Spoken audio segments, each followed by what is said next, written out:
chairperson of the Voortrekkermonument and former member of parliament, the Reverend 𝐏𝐫𝐢𝐧𝐬, and members of the Board of Trustees, chairperson of the Danie de Jager Trust, and former Minister Prins Mangosuthu Buthelezi, head of intercultural relations and cooperation at AfriForum, Dr. 𝐏𝐵𝐢𝐧𝐬, former member of parliament, Dr. 𝐁𝐮𝐿, distinguished guests and friends. When I was just 10 years old, the cornerstone was laid of the Voortrekkermonument on the hilltop south of Pretoria. Now, at the age of almost 94, I feel more than ever the significance of this monument as part of our cultural inheritance as South Africans.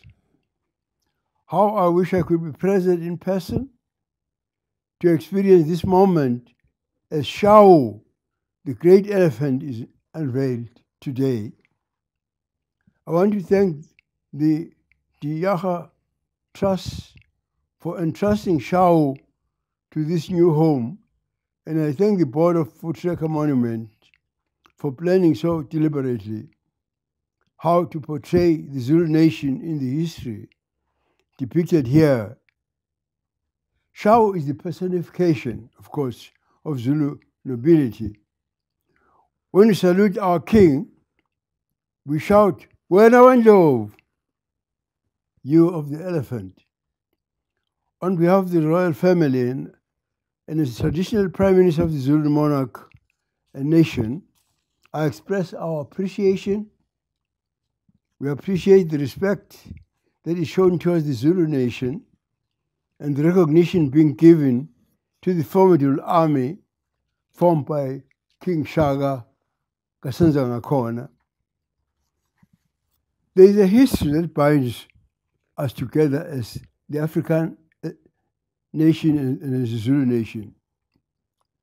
Forever, uniting us, placing Shawu here speaks of peace and speaks of reconciliation between our two peoples. Yet it is reconciliation born out of the recognition of pain and out of deliberate acts of apology and forgiveness.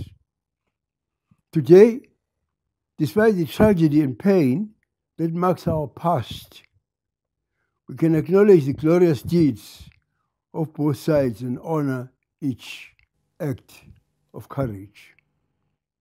While we can never forget the pain inflicted at Umgungundlovu or the pain of the Battle of Blood River in 1838, we can meet each other today not as enemies anymore, but as friends.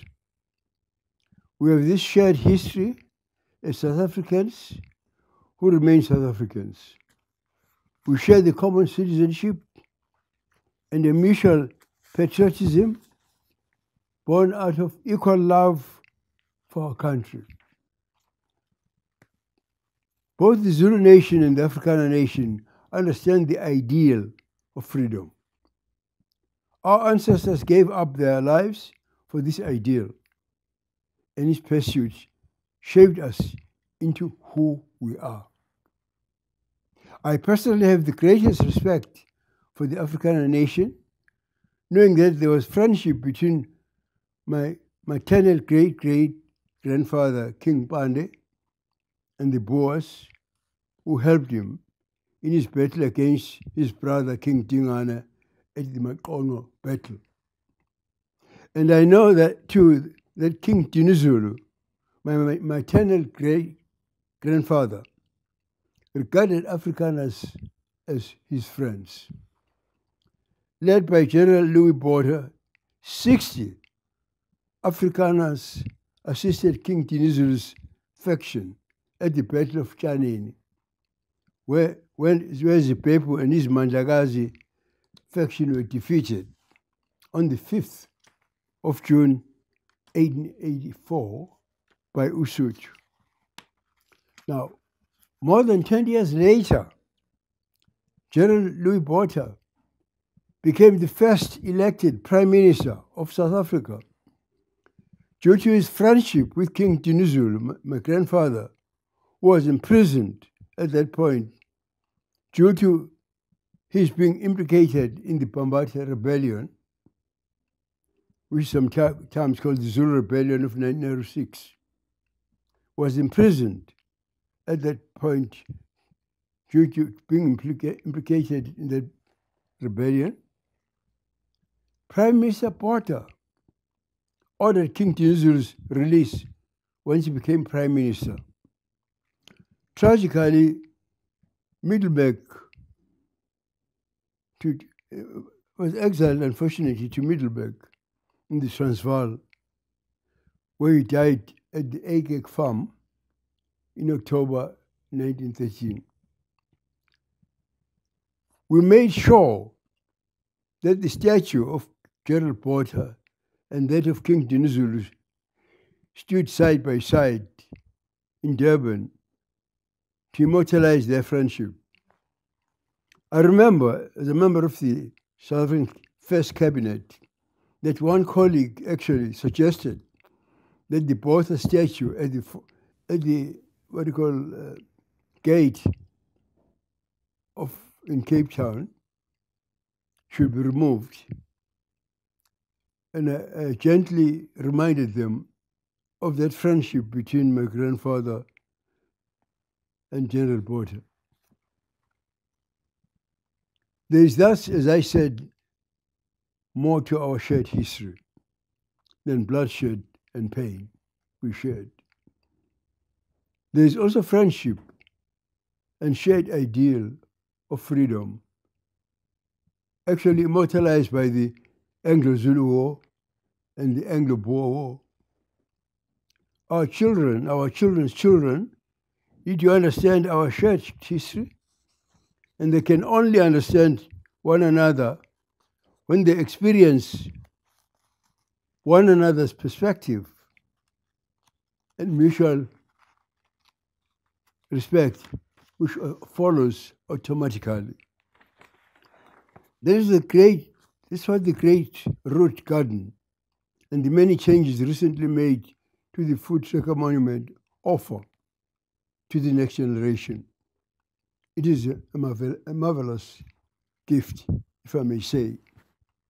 We are honored to have perhaps the most iconic sculpture of South Africa's Danie de Jager grace this garden.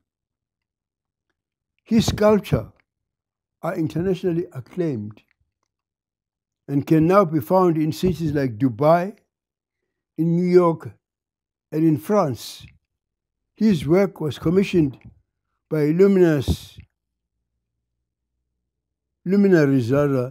such as my friend, the former Prime Minister of the UK, Lady Margaret Thatcher.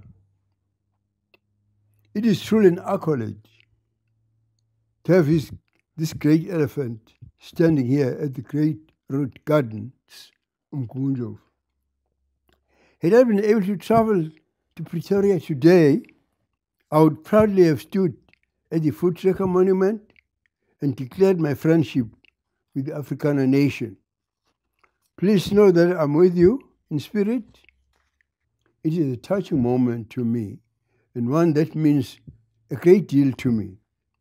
I cannot help thinking of the families who undertook the great trek and how they would gather at the end of each long day on the journey for evening prayer. At the end of each day, they would sing, "And I, O 𝐏𝐺𝐬𝐴 has sung."